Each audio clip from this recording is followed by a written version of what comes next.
عظيم بيمين ابدا لكون وه اللي مش هيتابع معانا.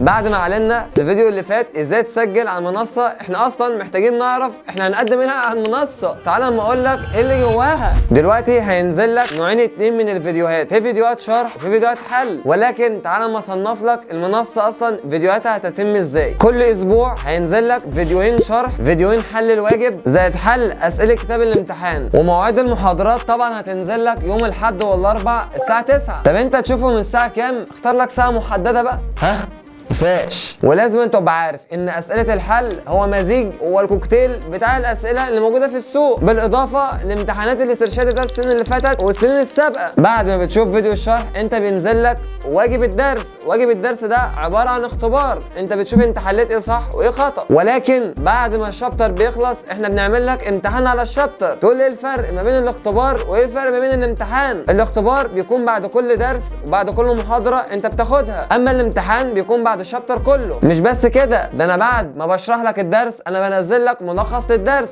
وورقه واحده فيها كل حاجه. ومن ضمن مميزات المنصه ان انت تقدر ترجع للفيديو زي ما انت عايز. صدقني مش همسح لك الفيديوهات زي باقي المنصات علشان انا عارف انك بتقص. اما بالنسبه لاختباراتك انت لازما تحل الاختبار بعد ما تشوف الفيديو علشان تشوف انت فهمت ولا ما فهمتش، عشان لو ما فهمتش تبعت لي تاني فاشرح لك تاني بطريقه تانيه. صدقني انا معاك لحظه بلحظه من اول محاضره لحد ما تدخل لجنتك الساعه 9 علشان انا بقفل تليفوني الساعه 9. ماشي شكرا اتفضل. مش هننسى طبعا ولي الامر، لازم تتواصل على الرقم ده علشان تتابع ابن حضرتك، علشان انت لو ما تابعتوش انا هجيلك لحد البيت. ابنك بيذاكر ولا ما بيذاكرش؟